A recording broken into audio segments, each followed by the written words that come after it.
일본에서 부동산업을 하면서 지내온 세월 동안 정말 많은 사람들을 만나고 수많은 집들을 드나들었습니다.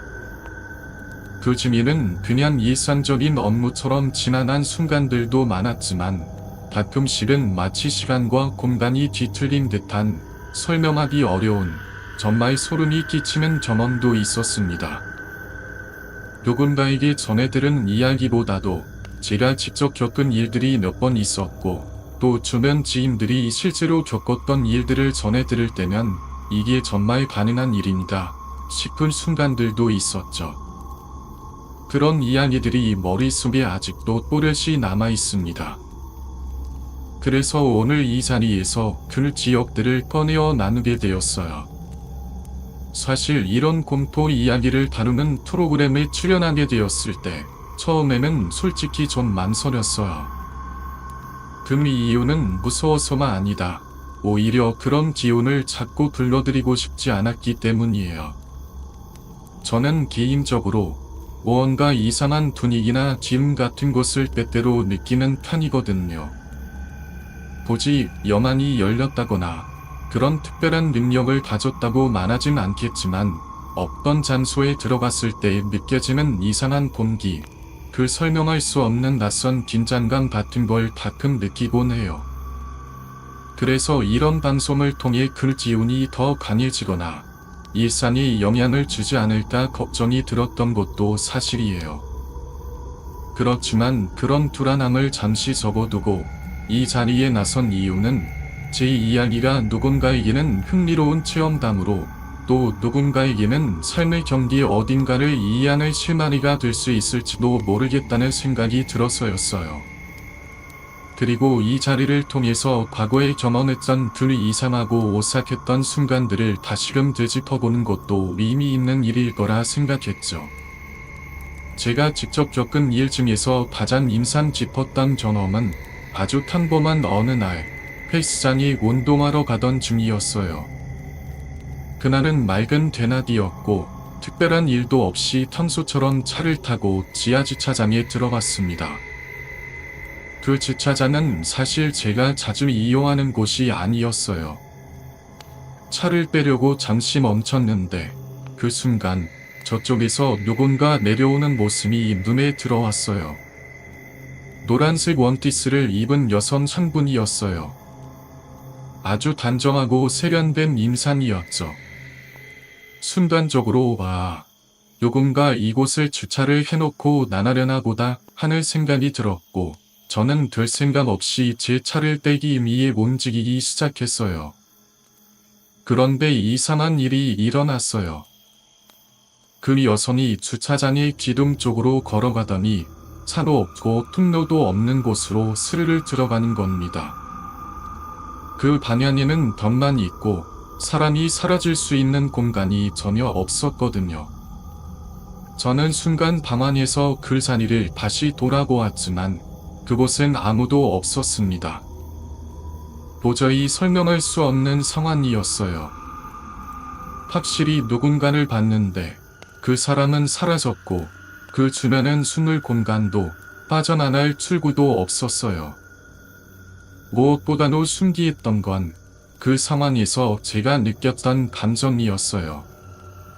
흔히 말하는 귀신을 보았을 때처럼 소름이 끼친다거나 등골이 서늘해지는 공포가 느껴진 게 아니다. 오히려 깨끗하고 차분한 기운이었어요. 노란 원피스를 입은 여성은 무섭다기보다 마치 평범한 일상 속에 스며든 존재처럼 자연스러웠고 그 모습이 더욱 기억에 강하게 남았습니다. 그 일이 있었던 건 코로나나 오기 몇 년 전, 그러니까 대략 7에서 8년 전쯤이었죠. 또 하나 기억나는 일은 오사카구에 있는 어느 마을에서 일어났던 일이에요. 당시에 저는 매매뿐 아니라 임대 중개도 병행하고 있었어요. 어느 고객이 오래된 단독주택을 찾아달라고 요청해서 여러 물건을 보러 다니던 중이었죠. 그날은 골목골목을 따라 차도 들어가지 못하는 좁은 길을 지나 도착한 주택이었습니다. 그 집은 오래되었지만 구조는 나쁘지 않았고 겉보기에는 특별히 이상한 점도 없어 보였어요.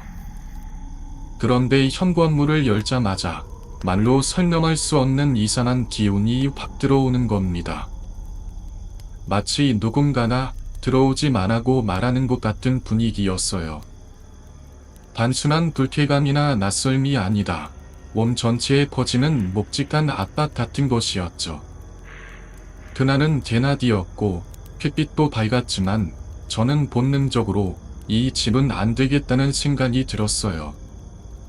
그래서 고비기기는 이 집은 보지 않고 넘어가자고 말하고 문을 닫고 나와버렸어요. 그런 느낌을 받은 건 제 인생에서 단 한 번뿐이었습니다. 방금 제 이야기를 들으시고 어떤 기억이 떠오르셨다고 했죠? 네, 맞습니다. 저희 공포 인터뷰에 출연하셨던 다리님이라는 게스트분의 이야기 중 하나가 문득 생각났습니다. 그분의 동생 부부가 신혼집을 알아보러 갔을 때의 일이에요. 부동산 중개인과 함께 복층 구조의 오피스텔을 보러 갔는데 분명히 빈집이라고 안내를 받았대요. 당시 시간이 저녁 7시에서 8시 사이 어스름한 분위기였다고 해요. 방 안에는 커튼이 그대로 달려 있었는데 그 커튼 뒤에서 어떤 여성이 커튼을 조용히 젖히며 이렇게 말했답니다. 이제 왔네요. 그런데 그 목소리를 들은 사람은 신혼부부 중 남편 한 명뿐이었어요. 다른 사람은 아무것도 듣지 못했죠. 그 말을 들을 순간 그는 등줄기를 타고 흐르는 서늘한 한기를 느꼈다고 했습니다. 빈집이라고 분명히 확인했음에도 그곳에 누군가 있었고 또 자신에게 말을 걸었다는 사실이 도무지 믿기지 않았다는 거죠. 그 이야기를 들으면서는 우리가 일상이라 생각하는 공간 안에 우리가 알지 못하는 어떤 세계가 숨겨져 있는 건 아닐까. 문득 그런 생각이 들었습니다. 중개인이 들은 게 아니다. 그 목소리는 신혼부부 중 남편만이 들었다고 하더라고요. 그리고 더 무서운 건 복층 쪽을 봤을 때 거기서 여자가 웅크리고 있었다는 거죠. 그냥 가만히 있는 게 아니다. 마치 어딘가 숨어 있듯이 웅크리고 있었다는 거예요. 남편은 그 모습을 보고 너무 놀라서 도망쳤다고 해요. 그 장면을 묘사할 때 그는 얼굴이 하얗게 질려 있었고 말끝마다 손이 떨렸어요. 그 이야기를 듣고는 나도 문득 내 젊은 시절의 한 경험이 떠올랐죠. 그때는 제가 20대 초반이었는데 부동산 일을 하면서 한번 찾아놨던 오래된 집에서 있었던 일이에요. 그 집은 오래전부터 비어 있었던 것 같았지만 정확한 기간은 저도 몰라요. 그냥 느낌으로 여기를 사람이 오랫동안 살지 않았겠구나라는 생각이 들 정도로 음산하고 점점이 흐르는 곳이었어요. 그런데 그 집에 들어가려던 순간 저는 문 앞에서 발걸음을 멈췄습니다. 어떤 설명할 수 없는 두려움이 갑자기 밀려왔거든요. 문을 열자마자 마치 그 안에 누군가 정확히 말하면 나이든 노인이 있는 것 같은 기운이 확 느껴졌어요. 직접 보지는 못했지만 그 존재감은 너무도 동량했어요.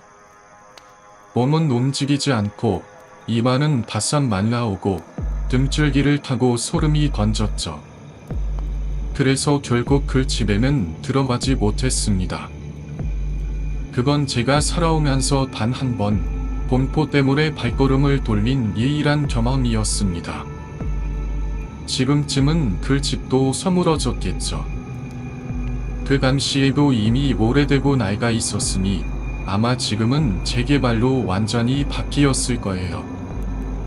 그런 기억이 남아있지만 다시 그곳으로 돌아가고 싶은 마음은 전혀 없습니다. 정말로 다시는 가고 싶지 않은 장소였어요. 그런데 일본에 살면서 겪은 오싹한 경험은 그것만이 아니었습니다. 아직 제가 20대가 되기 전 한참 여름이면 해수욕을 자주 가던 시절이 있었어요. 오키나와처럼 생긴 맑고 푸른 바다가 펼쳐진 곳들이었는데 그 중에서도 제가 특별히 좋아하는 바닷가들이 있었어요. 어느 날 친구들과 함께 춘팅을 하러 갔고 잠시 구경을 하려고 따라 작은 신사를 발견했어요. 그냥 무심코 산책 겸해서 그 신사에 들어가 보려고 했는데 이상하게도 발걸음이 안 떨어지더라고요. 친구들도 얘야, 거긴 가지 말자고 말했어요. 딱히 이유가 있는 것도 아닌데 모두가 한 목소리로 안 되라고 말하니까 괜히 더 찜찜해졌죠. 그런데 저는 그 신사를 보는 순간 여름임에도 불구하고 마치 한겨울처럼 느껴졌어요. 신사의 풍경이 저울 혹은 늦가을처럼 쓸쓸하고 스산하게 보였고 공기조차 차가웠어요. 바람이 시우 하고 돌리 안으로 스며드는 듯한 소리가 들렸고 갑자기 그 안의 공기가 계절을 거슬러 차갑게 식어버린 느낌이었죠. 주위는 푸르는 여름인데 그 공간만은 마치 시간이 멈춘 듯 정지된 계절 속에 있는 것 같았습니다. 그 순간 저는 여기는 나와 맞지 않는구나라는 느낌을 강하게 받았어요. 결국 친구들도 저와 함께 그 안으로는 들어가지 않았습니다. 말은 하지 않았지만 모두가 똑같이 무언가를 느낀 것 같았어요. 그 이후로 시간이 흘러 어른이 되어 가족과 함께 그 지역을 다시 찾은 적이 있었습니다. 매년 가던 바닷가 근처에서 민박을 하거나 텐트를 치곤 했는데 이번에는 마음 먹고 그 근처의 여관에서 하룻밤 묵어보자고 해서 가족 여행을 겸해 갔던 일이 있었어요. 그 여관은 전통적인 바다미밤으로 꾸며진 곳이었고 겉보기에는 무척 아늑하고 정갈했어요. 저녁 식사도 맛있게 하고 다 같이 눕자 꽃잠에 빠져들었죠. 그런데 자는 도중에 숨이 점점 답답해지면서 잠이 깊게 들지 않는 이상한 상태가 계속됐어요. 무언가 주변에서 슬 걷는 소리가 들리는 듯했고 긴 치마 같은 것이 바람이 위를 스치는 기척도 느껴졌어요. 저는 그 순간 내가 꿈을 꾸고 있는 건가, 몽롱한 상태로 착각을 하는 건가 싶었지만 느낌은 너무도 또렷했어요. 그런데 이상하게도 눈을 뜨고 확인할 용기가 나지 않았어요. 이건 착각일 수도 있으니까 괜히 확인해서 더 끌어들이지 말자는 생각이 강하게 들었죠. 그래서 눈을 꼭 감고 억지로 잠을 청했습니다.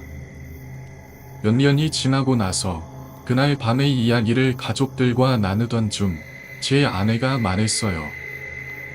그날 밤 자신도 똑같은 소리를 들었다고요. 아내는 그 긴 못자락 소리와 밤 하늘 서성이는 기척을 분명히 느꼈다고 했습니다. 서로 그날 아무 말도 하지 않았지만 각자 동일한 체험을 한 거죠. 그런데 그것만이 아니었어요. 아들이 쉬우지, 그러니까 이골식 종이문을 안에서 누군가 계속 촉촉 두드리고 있었다고 말한 거예요. 밤시에는 아무도 이야기하지 않았지만 나중에 가족끼리 우연히 그 이야기를 꺼내면서 모두가 각자의 방식으로 같은 밤에 무언가를 느꼈다는 사실을 알게 됐습니다. 아무도 말하지 않았던 공포, 그러나 모두가 체험했던 그 밤의 기억. 지금도 그 여관의 이름은 기억 속에서 흐릿하지만 그날의 기운과 느낌은 선명하게 남아있어요. 그 이야기는 제가 어디서 들어본 적도 없는 전혀 새로운 이야기였어요. 그래서 괜히 지어낸 이야기가 아니라 단지 무서웠다는 그 감정 하나만으로도 충분히 진실성을 느낄 수 있었습니다. 왜냐하면 제가 혼자서 본 것도 아니고 그때는 저는 느꼈던 것이고 아내는 실제로 보았던 것이며 우리 아들은 방 안에서 문을 두드리는 소리를 들었던 거니까요.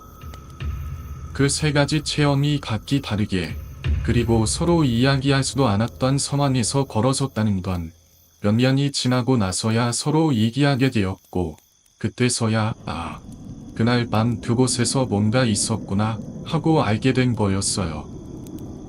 그 정도의 체험이라면 그 장소에 무언가 소문이 있지 않았을까 하는 생각도 들었지만 함부로 그런 소문을 만들어내는 것도 조심스러워서 어디에 말하기도 어렵더라고요. 그래서 저도 명확히 이야기하진 않았고 지금도 누군가에게 말을 꺼낼 땐 조심스러워요. 하지만 언젠가 기회가 된다면 개인적으로라도 한번 그 장소에 대해 더 알아보고 싶은 마음은 있어요. 또 다른 기억이 하나 있어요. 오사카 시내에 큰 강이 하나 흐르죠. 제가 그날 강을 따라 집으로 걸어가던 겨울 밤이었어요. 정확히는 새벽 2시 반에서 3시 사이였고 겨울이라 어둡고 적막한 시간이었죠. 대중교통도 끊겼고 택시도 부를 수 없는 상황이었는데 이상하게도 그날은 기분이 좋아서 그냥 걷기로 했어요. 한겨울임에도 술기운의 추위를 별로 느끼지 못하고 혼자서 콧노래를 부르며 강변을 따라 천천히 걷고 있었어요.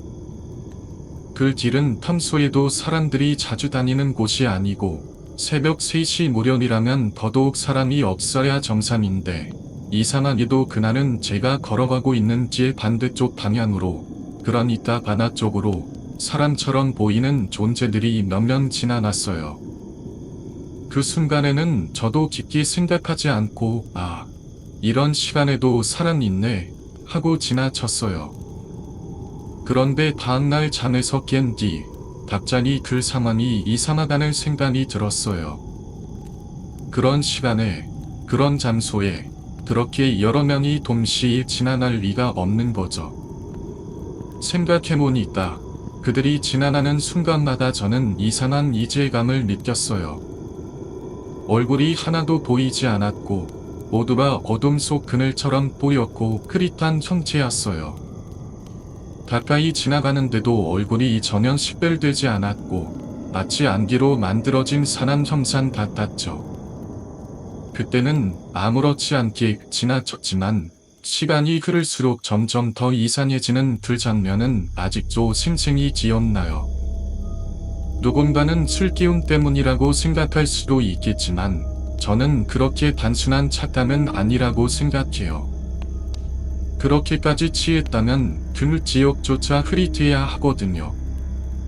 그런데 그 장면은 지금도 또렷하고 이상하게도 신과 치히로라는 애니메이션 속 장면들과 겹쳐지기도 해요. 목욕탕에 앉아있는 이승과 저승이 경계선 위에 선 존재들처럼 그날의 인형들도 사실과는 조금 다른 무언가로 느껴졌습니다. 그리고 또 하나 정말 소름 끼치는 이야기가 있어요. 이번 이야기는 제가 직접 겪은 건 아니고 아주 친한 지인에게 들은 이야기입니다. 그 친구는 중고차를 하나 샀어요. 당시엔 정말 기분이 좋아서 자랑도 많이 했죠. 그런데 어느 날 새벽 그 차를 아파트 주차장에 실어둔 날이었어요. 다음날 근처 친구가 와서 말하기에 야, 너 어제 산 차에 누가 장난치는 거 봤어? 새벽 3시쯤에 애들 2명이 내 창 위에서 뭐 하더라 고 하더라고요. 그 아이들은 욕을 하거나 차를 때리는 듯한 행동을 했다고 했어요. 지인은 그 말을 듣고도 크게 신경 쓰지 않았다고 해요. 그런데 며칠 후 혼자 드라이브를 하러 나갔을 때 앞에서 오는 차량들이 갑자기 하이빔을 번쩍번쩍 비치더랍니다. 처음엔 뭔가 잘못했나 싶었대요. 계속해서 마주오는 차량들이 라이트를 켜대니 뭔가 이상하다고 느꼈죠. 그리고 드디어 어떤 차 한 대가 멈춰서 창문을 내리고 이렇게 말했다고 해요. 왜 위험하게 차 위에 둘 태우고 달리는 거야? 그 말에 지인은 순간 온몸이 얼어붙었다고 해요. 그날 이후 그는 그 차를 몰고 나가지 않았고 얼마 지나지 않아 그 차를 팔아버렸어요.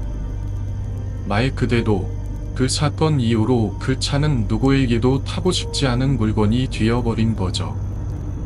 이야기를 나누다 보면 현실과 비현실의 경기가 점점 흐려지고 우리가 알고 있는 이 세상 너머에도 뭔가가 존재하는 게 아닐까 하는 생각이 들어요.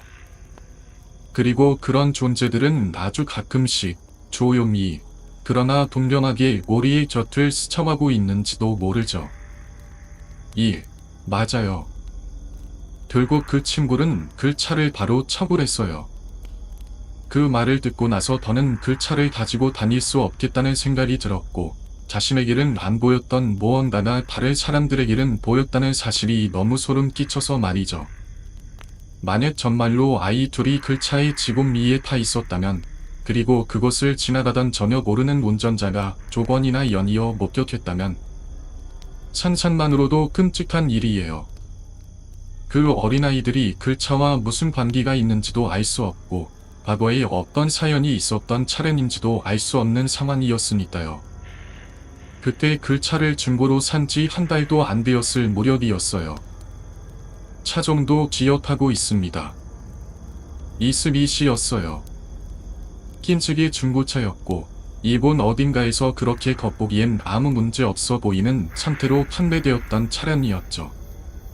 하지만 둘 차를 사서 얼마 지나지 않아 그런 일이 일어나고 결국 공포에 질린 채 되팔았다는 건 단순한 우연이라고 보기엔 너무 이상했어요. 누군가에겐 그냥 평범한 차였을지 몰라도 그 친구에겐 너무도 끔찍한 기억이 된 거예요. 이 이야기를 하다 보니 문득 생각났어요. 혹시 지금 이 글을 보시는 분들 중에 20년 전쯤 일본에서 미쓰비시의 흰색 중고차를 구매하셨던 분 중에 차량 주변에서 정체불명의 아이 둘을 목격하셨거나 비슷한 경험을 하셨다면 꼭 제보를 부탁드립니다. 일본어도 괜찮습니다. 저희에게 메일 주세요. 감사합니다. 아리가또 고자이마스. 자, 그럼 다음 이야기로 넘어가 볼게요. 이 이야기는 제가 직접 본 장면이고 그 어떤 과장이나 거짓도 없는 아주 오래된 기억입니다. 제가 초등학교 시절에 있었던 일인데요. 소풍을 갔던 날의 기억이에요. 오사카구 미노시에 있는 미노폭포라는 아주 유명한 관광지가 있었어요. 단통이 아름답고 시내에서도 가까워서 사람들 만나가 잦은 곳이죠. 지금도 많은 이들이 하이킹이나 산책을 즐기러 찾는 명소입니다. 그 당시엔 야생 원숭이들도 많이 있었는데 지금은 보호구역이 지정돼서 폭포 근처에서는 더 이상 보기 어렵다고 해요. 그날은 친구들과 소풍을 가서 맛있는 도시락도 먹고 단통 구경도 하고 모두들 즐겁게 시간을 보낸 후 돌아가는 길이었어요. 하이킹 코스를 따라 내려오던 중 저 멀리에서 뭔가 이상한 존재가 다가오는 게 보였어요. 사람인 듯 사람 아닌 묘한 분위기의 실루엣이었죠. 처음엔 멀리 있어서 잘 안 보였는데 점점 가까워지면서 모두가 멈춰서게 되었어요. 왜냐하면 그것은 분명히 사람 옷을 입은 원숭이였기 때문입니다. 그 장면이 너무도 선명하게 기억나는 이유는 그 당시 일본에서 유행하던 영화 사루노 와쿠스이, 그러니까 혹성 탈출 시리즈가 막 개봉했을 시기였기 때문이에요. 원숭이들이 사람처럼 행동하고 옷을 입고 다니는 그 영화의 충격적인 이미지가 온 국민에게 인상 깊게 남아있었죠. 그래서 저는 순간적으로 내가 그 영화에 너무 심취했나 보다. 지금 이건 착각일 거야 라고 스스로를 안심시키려 했어요. 하지만 그 장면은 너무도 생생했고 주변 친구들도 모두 그 존재를 목격했기에 단순한 환상이나 성상은 아니었던 거예요. 그 원숭이는 사람처럼 두 다리로 걷고 있었고 몸에는 셔츠 같은 옷을 입고 있었어요.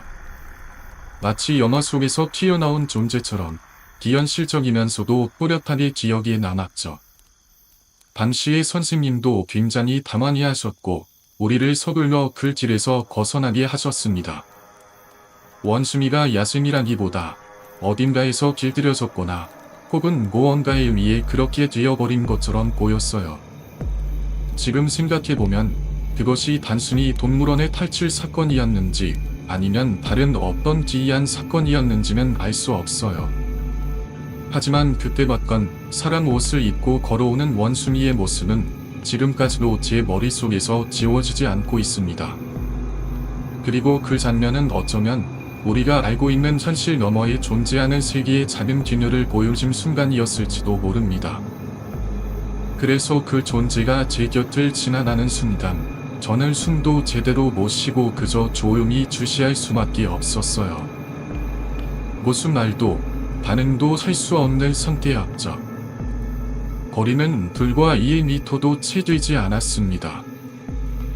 그 정도 거리라면 서로의 눈빛도 확인할 수 있고 작은 숨결조차 느껴질 수 있는 거리죠.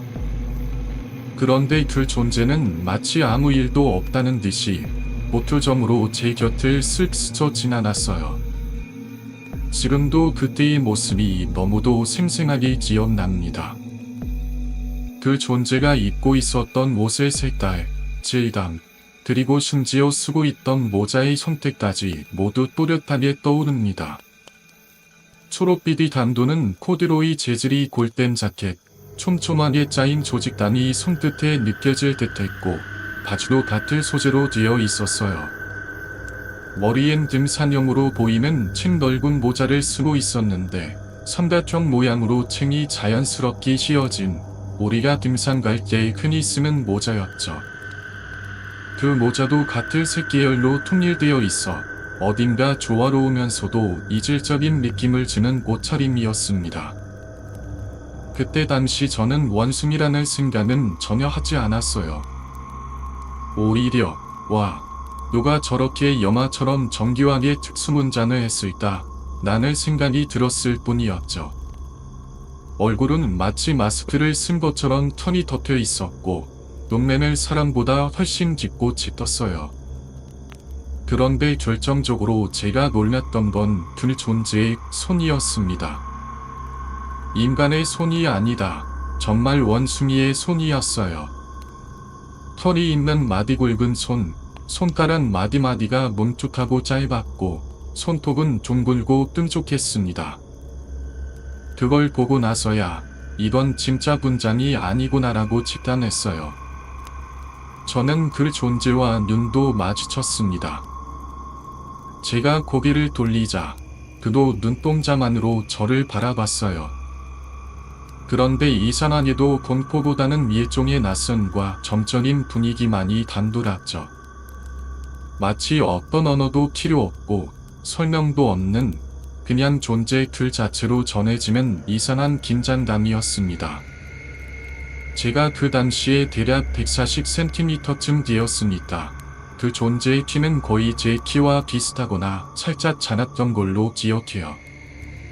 보통의 원숭이보다 훨씬 크고 하지만 성인 인간의 키와는 조금 거리가 있는 뭔가 애매한 사이즈였죠. 그래서 처음에는 더더욱 사람이라 믿었던 것도 같습니다. 그런데 더 기이했던 건 제가 그 존재를 그렇게 뚜렷하게 봤음에도 불구하고 주위에 있던 다른 친구들은 아무도 그걸 보지 못했다는 거예요. 아니면 봤지만 인식하지 못했거나 느끼지 못했을 수도 있고요. 나중에 이 이야기를 친구들에게 몇 번이나 했지만 다들 모순 섞인 반응으로 넘겨버리더라고요. 야, 너 그때 영화 너무 많이 본 거 아니냐? 그거 원숭이 복장한 사람이었겠지 하면서요. 하지만 저는 지금도 확신해요. 그것은 사람이 아니었어요. 그렇다고 우리가 흔히 말하는 원숭이도 아니었습니다. 그건 그 사이 어딘가에 존재하는 사람 같은 원숭이 혹은 원숭이 같은 사람이었어요. 처음 이 이야기를 할 때부터 저는 그 존재를 원숭이라고 말하지 않았습니다. 줄곧 사람이라고 표현했어요. 왜냐하면 그때의 제 눈에는 분명히 그것은 사람처럼 보이는 존재였기 때문이에요. 만약 제가 이 이야기를 지어냈거나 거짓이라면 처음부터 원숭이라고 강조하며 흥미 위주로 이야기를 전개했겠죠. 하지만 저는 그렇게 말하지 않았습니다. 그게 제가 본 것의 전부이고 그게 제가 느낀 전부이니까요. 그래서 지금까지도 이 이야기를 제대로 믿어주는 사람은 거의 없었어요. 친구들은 몇십 년이 지나도 또 그 이야기냐며 웃어넘기고 장난처럼 받아들이기만 했죠. 그런데 오늘 이렇게 제 이야기를 처음부터 끝까지 진지하게 들어주시고 또 믿어주시니 저도 참 이상한 기분이 들어요. 세상에 제 이야기를 처음으로 진심으로 믿어주는 사람이 생겼다는 것이 한편으로는 뿌듯하면서도 또 다른 한편으로는 다시 그날의 기억이 되살아나서 조금은 오싹하기도 합니다. 혹시 일본에 있는 요괴 같은 존재들, 그런 것들이 실은 지금도 사람들의 곁에 조용히 스며들어 있는 건 아닐까요? 전 그때 미노 폭포 근처 그 하이킹길 위에서 현실 너머의 세계를 아주 잠시 들여다봤던 것 같아요. 원숭이 요괴 같은 존재가 일본에 실제로 전해져 오는지에 대해선 저도 궁금했어요. 저 자신은 그런 쪽의 전문 지식은 없지만 일본이라는 나라나 워낙 전통 민속 신앙이나 설화, 요괴 문화가 풍부하니까 아마도 어딘가엔 원숭이와 관련된 요괴 전설이 있지 않을까 생각해봤죠. 그래서 제가 따로 한번 찾아보려고 합니다. 뭔가 알게 되면 꼭 공유드릴게요. 저도 그런 미스터리에 대해 생각을 꼬리에 꼬리를 물며 상상하는 걸 아주 좋아하거든요. 이야기 나온 김에 최근의 체험도 하나 더 말씀드릴게요. 아주 최근에, 그러니까 올해 초쯤에 부산 해운대 지장 근처로 여행을 갔던 일이 있어요. 그쪽은 바닷가를 따라 걷다 보면 난치라는 지명이 나와요. 바닷가가 시원하게 트여 있고 그 뒤편으로 산길이 연결되어 있는 곳이죠. 해안길을 따라 걷다가 산 쪽으로 1km 정도 들어가면 작은 절 같은 구조물과 함께 뭔가 기이한 기운이 도는 장소가 하나 있어요. 마을 사람들 사이에선 무당들이 의식을 한다거나 뭔가 기도터처럼 쓰인다는 소문도 있더라고요. 그런 장소라면 오히려 더 흥미를 느껴서 내가 한번 직접 가서 확인해 봐야겠다는 생각이 들었어요. 같이 간 낯이 친구는 난 여기선 낯이 안 해, 뭔가 느낌이 이상해라고 말하며 자리를 피하더라고요. 오히려 저는 그런 말에 더 호기심이 생겼고, 그래? 그럼 나 혼자라도 한번 가볼게 하고 길을 따라 걸어갔죠.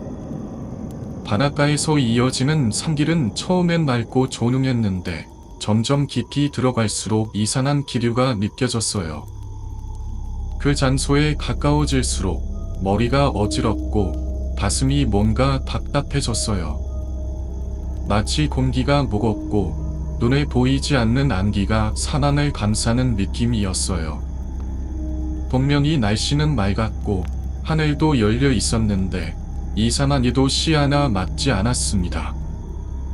주변의 나무들도 무언가 말을 걸듯이 조용히 흔들렸고 바람은 불지 않는데 나뭇잎만 흔들리는 장면이 너무 생생하게 기억나요. 그때 저는 솔직히 마음속으로 이건 그냥 기분 탓이다. 절대 흔들리지 마라 하고 드내며 계속 걸어갔어요.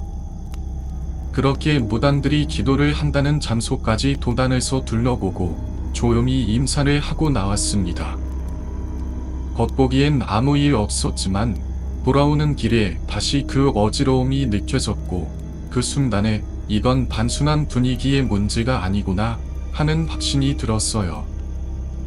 그날 이후로도 그 장소는 종종 생각이 납니다.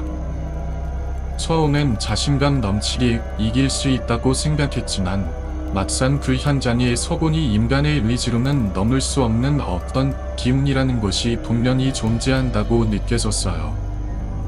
말로 표현하기 힘든, 하지만 분명히 존재하는 그 에너지요. 그래서 지금껏 제가 체험한 이야기들을 되돌아보면 사실상 어느 것도 완전히 이겨낸 건 없었던 것 같아요.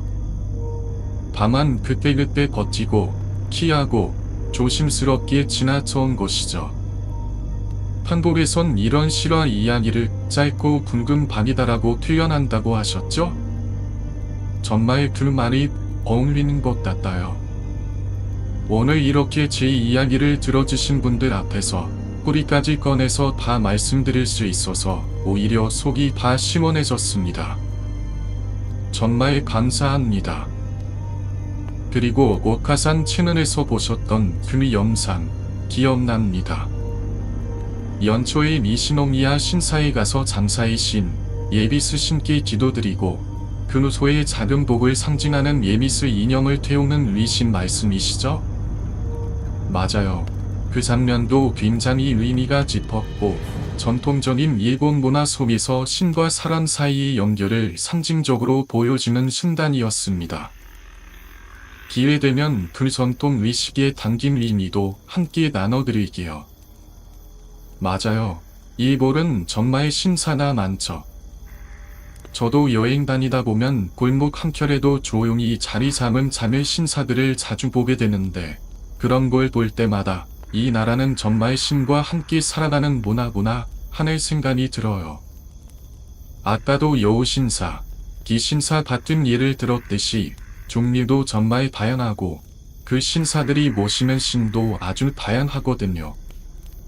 그만큼 사람들이 비는 내용도 다양하고요.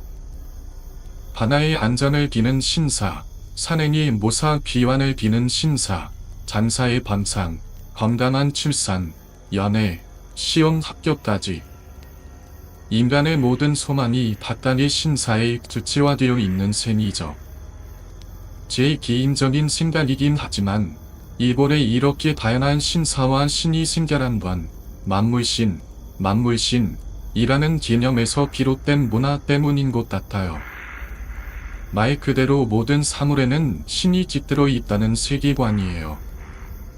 하늘에도 신이 있고 땅에도 있고 나무에도 있고 바위에도 있고 심지어는 바람, 불, 고래도 각각의 신이 존재한다고 믿는 거죠.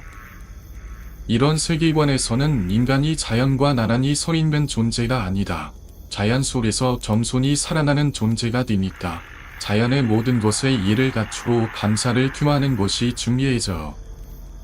예를 들면 어부들이 배를 타고 바다에 나갈 때는 바다의 신에게 숨을 바치며 기도를 드립니다. 오늘도 안전하게 다녀오게 해주세요 하는 두 마음 하나가 기도가 되고 기도가 모여 신사라는 공간이 생겨나는 거죠. 또 산길을 오를 때도 마찬가지예요. 이 산을 무사히 오르내릴 수 있게 해주세요.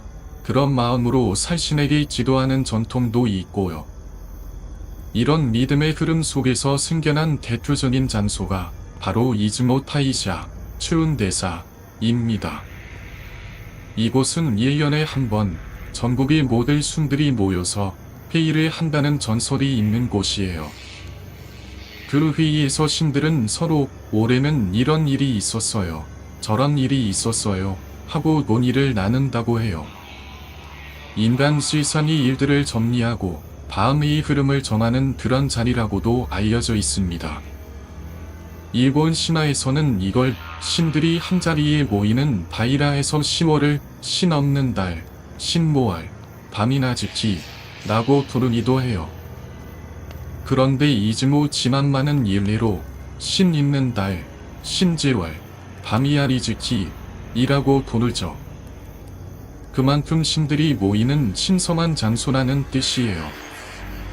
또 일본 신서문화의 중심이라고 할 수 있는 곳이 이세신궁, 이세신궁이죠. 이곳은 일본 신도의 본거지라고 할 만큼 신성한 곳이에요.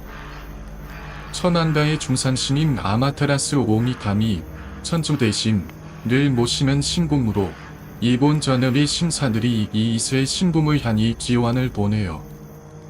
실제로 제가 부동산 일로 근처까지 간 적이 있었는데 본당 안까지는 들어가지 못했지만 그 주변만 걸어도 기운이 남다르더라고요. 오히려 설명할 수 없는 밝고 강한 에너지가 전해지는 느낌이 있었어요. 일본 사람들도 이런 장소를 파워스포디라 부르며 특별히 좋아하죠. 신사라는 존재는 단지 종교적인 의미만 있는 게 아니라 사람들의 간절한 마음 말 그러니까 이렇게 되기를 바랍니다. 이건 꼭 이루어졌으면 좋겠습니다라는 소망과 염원이 모여 만들어진 상징이라고 생각해요. 그러니까 처음부터 어떤 큰 힘이 있었던 게 아니라 사람들의 마음이 쌓이고 쌓여서, 그리고 그 마음에 누군가나 미미를 부여하고 공간을 만들면서 하나의 신사가 생겨난 거죠. 예를 들어 누군가는 무사히 아이를 낳게 해주세요 하고 기도를 하고, 또 누군가는 사랑하는 사람과 결혼하게 해주세요 하고 빕니다. 그런 간절한 염원이 계속해서 쌓이면 사람들은 그 자리를 특별한 장소로 여기게 되고, 그곳에 신을 모시고 싶다는 마음이 자연스럽게 생겨나게 되죠. 그렇게 사람의 마음이 형태를 이루고 시간이 지나 신사라는 물리적인 공간으로 구체화된 것이 지금 우리가 보는 수많은 신사들이 아닐까 싶어요. 결국 신사란 사람들의 염원과 기도, 믿음의 집합체이고, 그것이 눈에 보이는 건물로 탄생한 결과물이죠. 그래서 신사가 많다는 건 일본 사람들이 그만큼 삶에서 느끼는 분한, 소망, 고마움 같은 감정을 자주 기도로 표현했다는 것이고, 그 기도가 하나하나 자리를 잡아 오늘날처럼 다양하고 수많은 신사 문화가 형성되었다고 볼 수 있을 것 같아요. 정말 흥미로운 질문 주셨어요. 말씀해주신 것처럼 중국에서는 종교를 통해 신에게 기도를 드리는 문화나 비교적 정돈되어 있중 불교, 기독교, 천주교 등 큰 틀로 나뉘고, 특정 사찰이나 교회, 성당을 중심으로 신앙이 예지됩니다. 그런데 일본은 그것과는 조금 다른 보다 일상적이고 다층적인 신앙 문화가 있는 것이 특징이에요. 일단 일본에는 신도, 나는 전통 신앙이 존재하고, 이는 특정 교리를 중심으로 한 종교라기보다는 자연 숭배, 조상 숭배, 장수 신앙 등 다양한 민속적 요소들이 섞여있는 신앙 체계입니다. 그래서 일본 사람들은 신자라는 잔함이 없더라도 어릴 적부터 자연스럽게 신사에 들르며 기도하고, 절에도 가고, 결혼식은 신사에서 하고, 장례식은 불교 방식으로 하는 등 이등보다는 관습에 가까운 방식으로 신과 함께 살아가는 문화를 이어가고 있어요. 일본 사람들이 자주 찾는 대표적인 신사, 이세진고, 이세신곤, 이이양. 일본 전국 신사의 본가라 불릴 정도로 신성한 장수입니다. 일본 성실의 조상신인 아마테라스 오미타미를 모시며 전국의 신사들도 이곳을 중심으로 연결되어 있어요. 정월이나 인생의 중요한 고비마다 많은 일본인들이 이곳을 찾아가 기도합니다. 이즈모타이샤, 시문대사, 시마네양. 1년에 한 번 모든 신이 모여 회의를 한다는 신들의 집결지. 이명과 결연, 연애운으로 유명한 신사이기도 해요. 야사카 진자, 팔판 신사, 교토의 대표 신사이며 질병 퇴치와 건강 기원도 유명해요. 특히 기온 마치비, 기원제, 노도 유명하죠. 스미요시타이샤, 주길대사, 오사카 사람들이 선난을 가장 많이 찾는 신사 중 하나입니다. 바다와 항해, 여행이 수호신인 스미요시 삼신을 모시고 있어요. 학문, 안전, 장사 번창의 의미로 방문하는 사람들이 많습니다. 이시노미야 에비스 진자, 서구뮴 신사, 효고양. 오사카 지역에서 잠사원을 기는 대표적인 신사예요. 매년 1월 10일쯤에 열리는 토파에비스 11용 행사에는 수많은 상인들과 지역 주민들이 복을 부르는 대나무 장식, 옥새, 포토사사를 받아답니다. 이때는 진짜 시장처럼 신사 전체가 독적이고 축제 분위기가 따뜻하죠. 예비스 신과 예비스 매치의 관계. 예비스, 헤비수는 일본의 칠복신, 중 성명으로 장사의 신, 어업의 신으로 알려져 있어요. 웃는 얼굴에 낚싯대를 들고 커다란 도미, 타이, 조를 안고 있는 모습으로 많이 등장하죠. 이 이미지가 바로 예비스 맥지의 로고로 사용되고 있어요. 예비스 맥지는 본래 사고로 맥지의 브랜드 중 하나로 시작했는데 브랜드 이미지로 복을 상징하는 이 예비스 신을 선택한 곳이죠. 이 맥주를 마시면 장사가 잘 되고 복이 온다는 상징적 의미도 있고 실제로 일본에서는 결혼식이나 상가집 혹은 상점 기업 등 정사스러운 자리에서 예비스 맥주를 내놓는 경우도 많습니다. 즉, 브랜드 이미지와 일본인의 정서가 맞아떨어진 성공적인 마케팅 사례인 셈이죠. 3. 예비스 신의 아버지와 관련 캐릭터. 말씀하신 것처럼 예비스 신과 함께 자주 거론되는 존재 중 하나가 마네키네코, 추묘, 즉 손짓하는 고양이예요. 이건 실제 신이라기보다는 휘문을 두르는 상징물인데 특히 장사하는 사람들이 가게에 두면 손님이 잘 들어온다고 믿습니다. 또 어떤 전설에서는 예비스 신의 기원이 시루코, 질 자신, 나는 인물에서 시작된다고도 합니다. 히루코는 일본 신화에서 태어났지만 다리가 없이 태어나 바다에 떠내려갔던 신이에요. 그러나 소의 바다를 다스리는 존재로 재탄생했다는 이야기에서 예비스 신의 기원이 이어졌다는 설도 있죠.